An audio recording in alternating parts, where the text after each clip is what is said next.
Hi everyone, welcome to Handicrafts A to Z channel. And if you remember, in October I started making the seamless version of the Lanesplitter skirt. Also I made a bit of color changes and everything, but generally the process is exactly the Lanesplitter. And today I came to the point when I finished the color sets. So this is the point where I'm gonna join the cloth together, and that will be without any seam, using the grafting that I'm gonna show you right now. So what you need is the I don't know, tablet, the soft, the cushion, whatever it is. Right now I use the cover for this soft boxes that is covered with the styrofoam, and then some lining and linen on top, so it's nice so you can insert the pin and it holds really firm. You need your knitting needle, of course. You need the tapestry needle, which is this, and you need scissors, which is this, and of course you need a set of pins that we'll be using to help ourselves. And let's get started.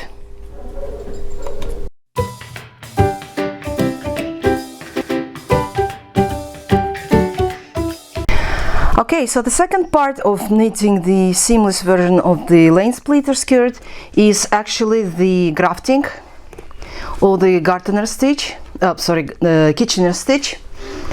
Is that all we have to do is join it stitch by stitch with a needle and a long thread. It usually takes about 3 lengths of the seam. So if we have got the skirt which is 81 centimeter, in the seam itself is 81 centimeter, so the length of the thread is 2.5 meters, but I make it 3 just to have some spare thread to operate with. Now I don't know if you can see that. I'll try to do it so I can see both the camera and the stitch. I've already removed some of the waste yarn, and what I do now is I insert the needle under the edge stitch and I pull it.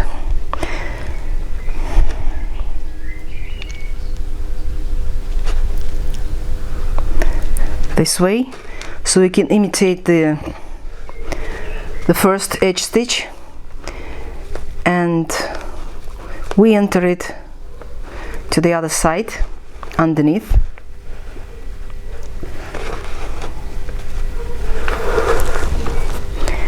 Just that it imitates the stitch. Now we go back to the first stitch from the front, and the next one from underneath, so that our stitch looks like a knit.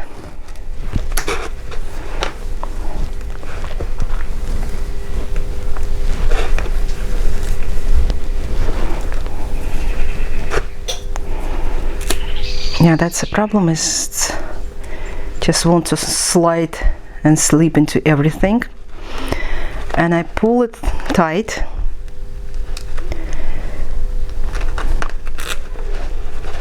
Now I can release the first stitch. Just pull the thread close so it doesn't get loose at the first stitch. That's the trickiest part, is the first stitch, because you have to work the tension and you pull it tight. Regulate the tension. Now we get back to the front here, and we get to the next stitch. I'll try to remove it carefully, and again we go from inside out like this, just like we would do with pearl. The thread comes out,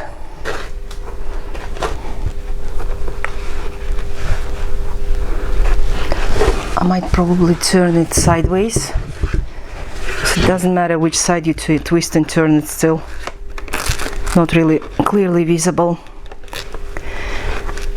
And for the first couple of rows.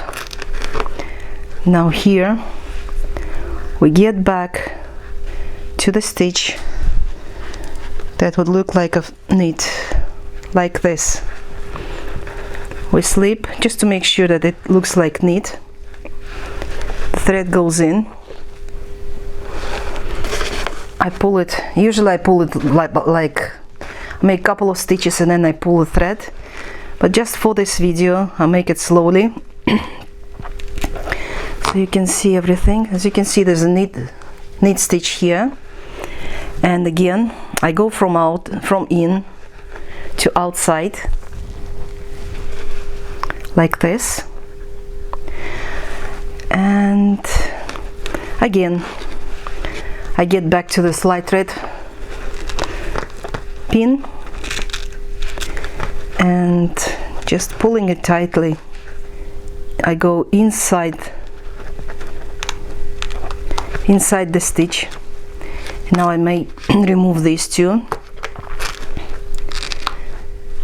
and go back to this one. I think it was the pin that was holding it. Let me get it.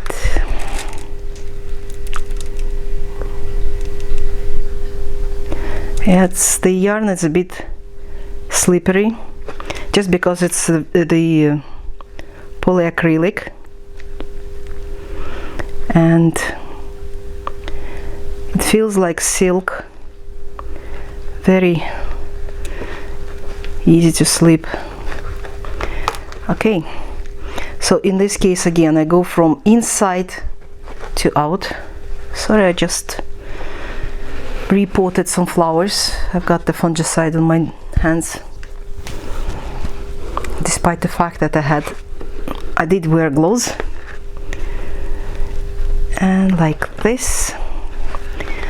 So again I find the face side of the thread, of the needle, of the stitch, sorry, here, and I go in and out. So it goes like this. You can't really see it now, but after a couple of stitches you will be able to see that. Let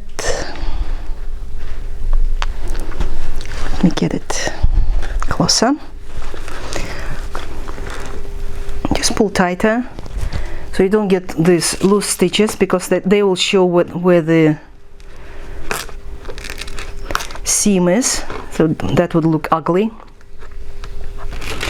And again, sorry, this camera holder is useless piece of crap.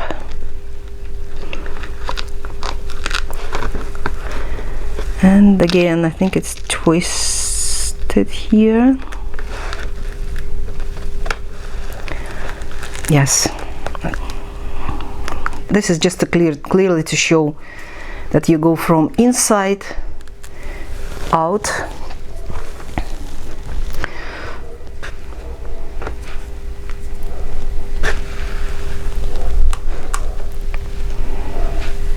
Insert the pin back, and over here we go again. We go inside the thread, inside the stitch, and going out of the next one.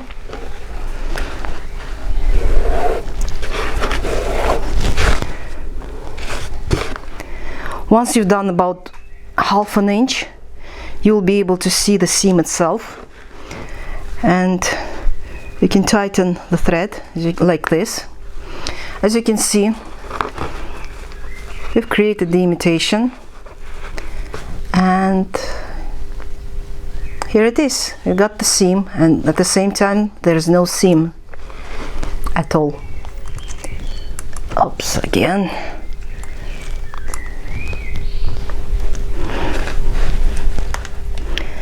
And so it goes like this. We went out of the stitch, we are getting inside the stitch, we're losing the next stitch, just try to get it back.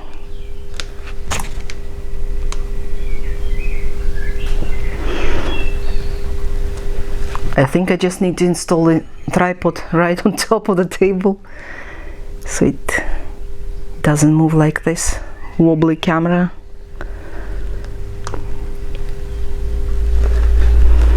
Okay, so I've repaired the stitch, restored it, and I'm going out of the stitch.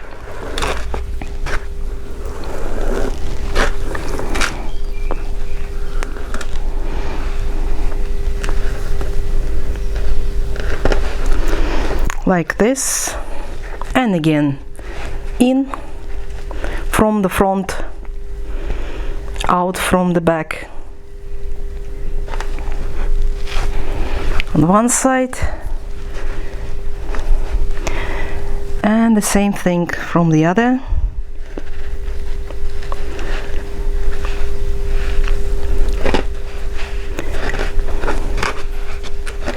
In from the front, just make sure that the stitch doesn't twist.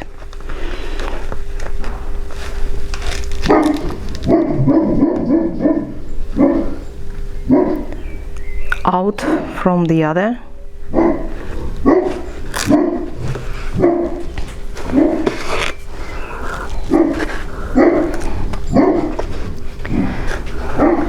And so it goes like this until you finish the full set. This is it. Just pull it tightly so it doesn't differentiate from the other rows, and it goes like this, only 81 centimeter. So I'm gonna stop at the moment and I'll return back when I get to the waistline, and we'll continue from that moment. So I've completed the seam. As you can see, grafting is one of my favorites, but it's very slow. There is no seam. That's why I say the seamless version of the Lanesplitter. This is actually the beginning of the cast on and the end of the skirt that I've knitted. So this particular row is actually the grafting, the one between my nails. So this is the seam. Perfect, smooth, nothing, absolutely. It cannot be determined from other parts of the skirt, of the garment. So what I do now, I keep these leftovers so far. I will bind them off later. But what I do now from the right side of the skirt is I pick up the stitch. Now I follow the, I might just remove these ones already. So I don't like extra pieces of thread here. And what I do now is I count the,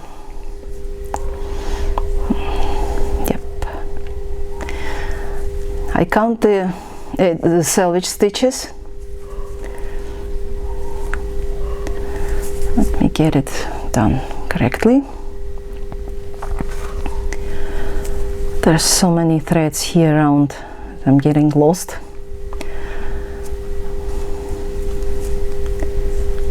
Okay, like this.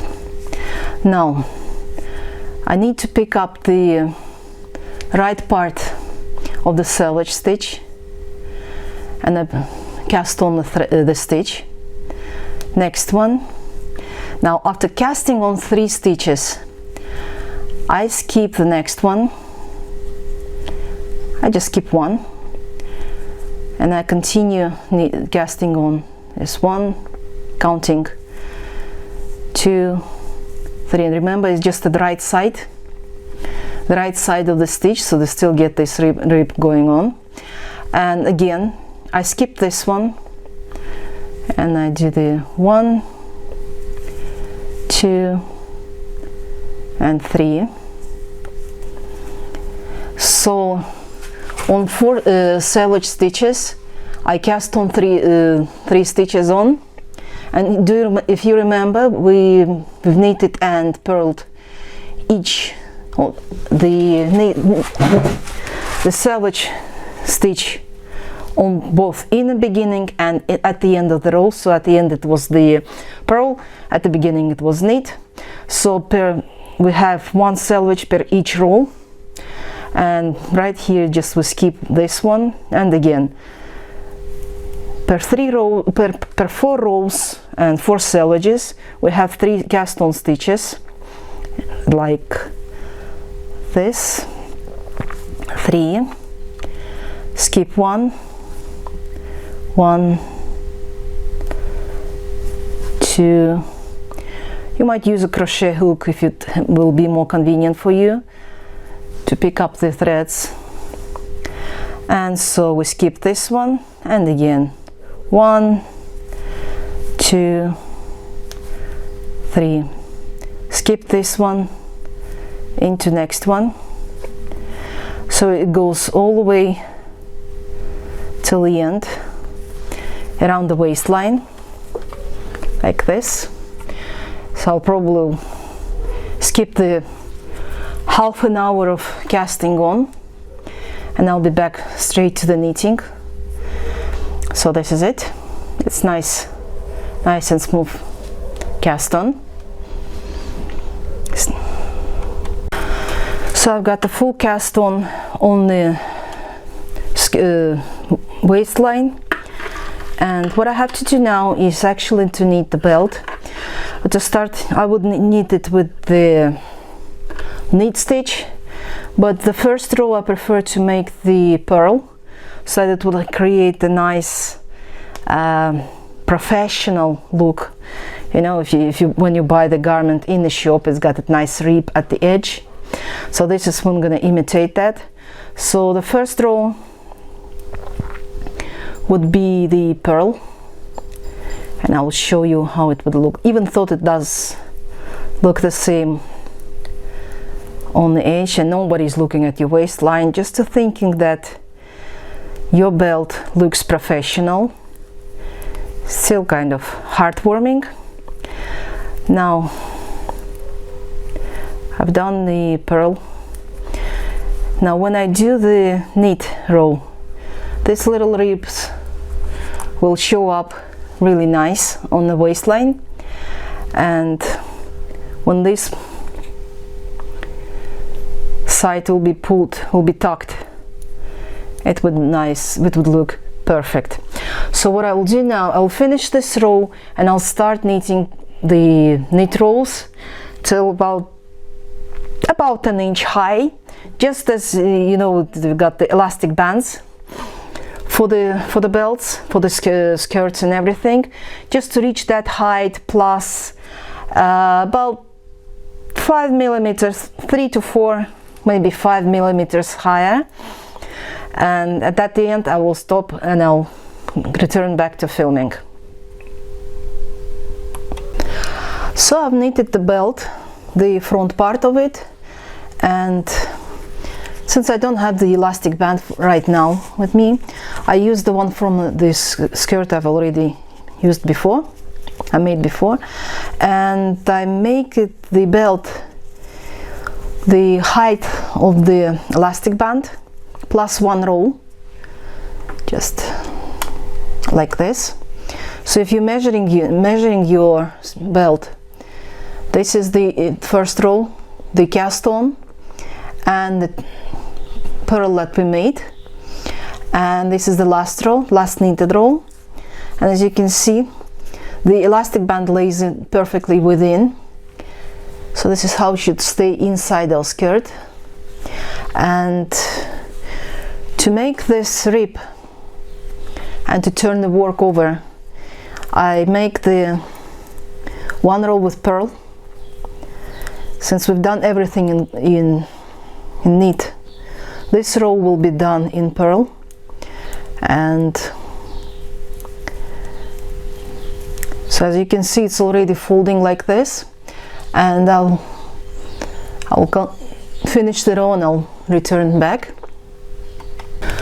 Now the last thing that we have to do before we start grafting is to finish the inner part of the belt, and for that we have to make the slot for the elastic band to be inserted and removed when it gets loose and replaced. And since we were knitting everything in circles, just this part, about 6 or 7 rows, I will need as the average piece of clothing. So before we start, I've done the apart from purl row, I made just 2 knitted rows. This is 2 like this, so you can see it's already folding itself. There's no need to blocking or anything, it folds itself automatically. And the reason I've done the 2 rows here is just to eliminate this little gap, because with this skirt I made only 1. As you can see, it made the ugly loose ends here. So with 2 rows it will be nice and neat, and the elastic band won't be visible from this part. And what I do now is I remove my row marker, and I would just knit and purl rows, just that I would regularly do the knit in front, purl in the back for 6 rows, and until I get to the end.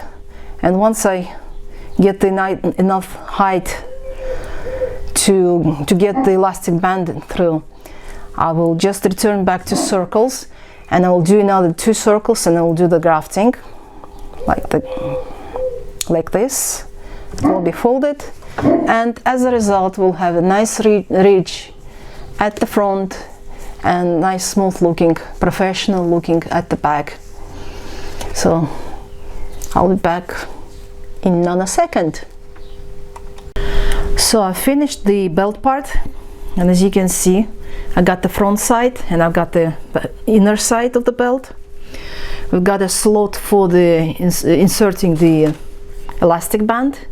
This one is a bit narrower than I expected, but the only thing I could find in our village.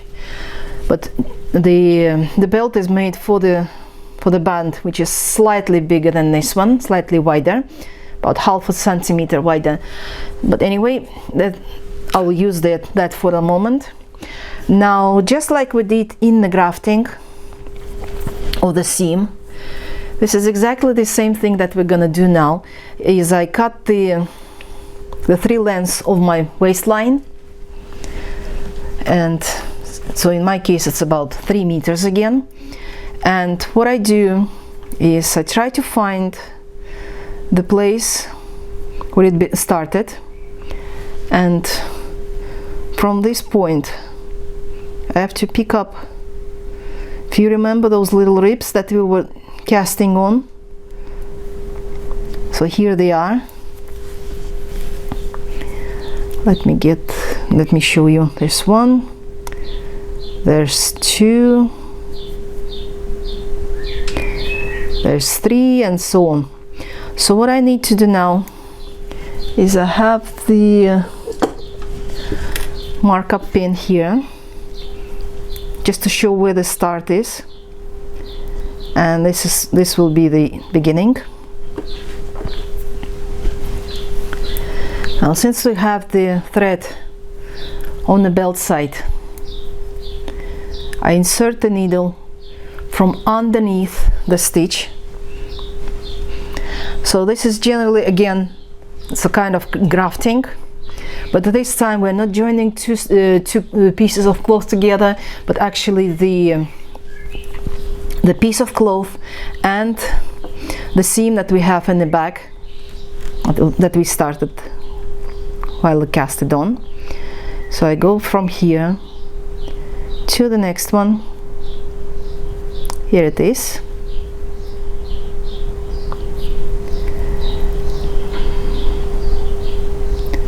So let me try to find the right one. Yeah, that's it.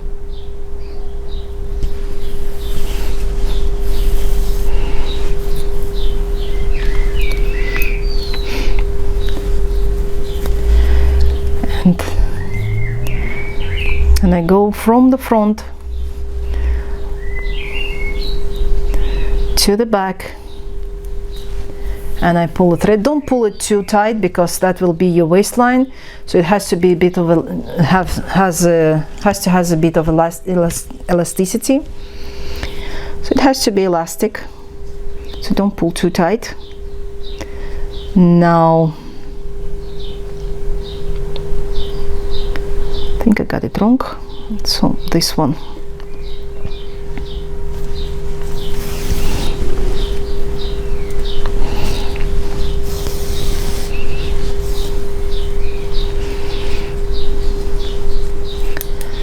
So we pull it tight, straighten up at the point of the previous row.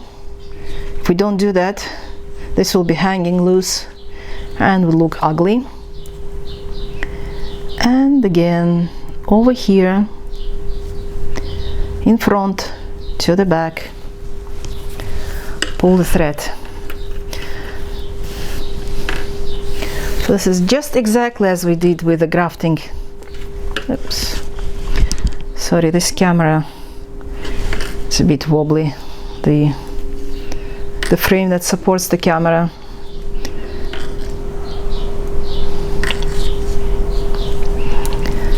And again, pick up here,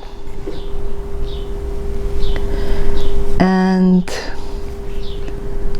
looks like it's over here.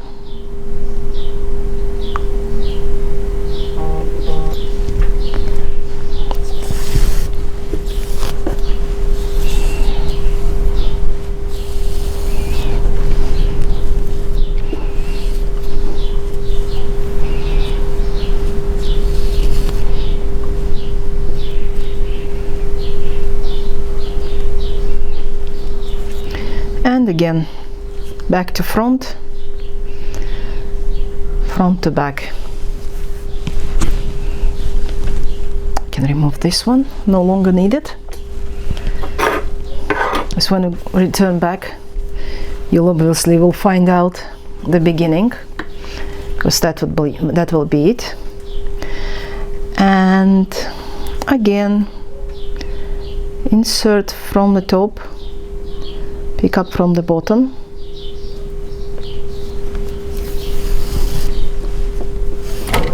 oops,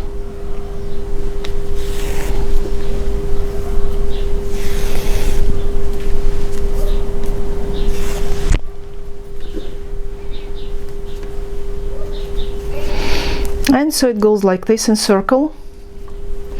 It would take me about 3 hours to complete. So I guess I'll still skip that part, and I'll return just to show the result of this. But as you can see, just over here, got a nice join. The seam is hidden inside, and from the right side, you get this nice ridge. It looks very professionally finished. So this is how it will be. The whole skirt will be finished this way, and I'll be back in a second. So I finished the belt part. I inserted the elastic band. This is the waistline. As you can see, it runs freely, and this is the final look. Add the jeans jacket, the silk wrap, white top, and you're ready to party, if there is a place to party. So that's it for this Lanesplitter skirt, made without any seams. As you can see, let me twist it, there's absolutely no seam. Absolutely seamless. So stay tuned for more videos. Bye.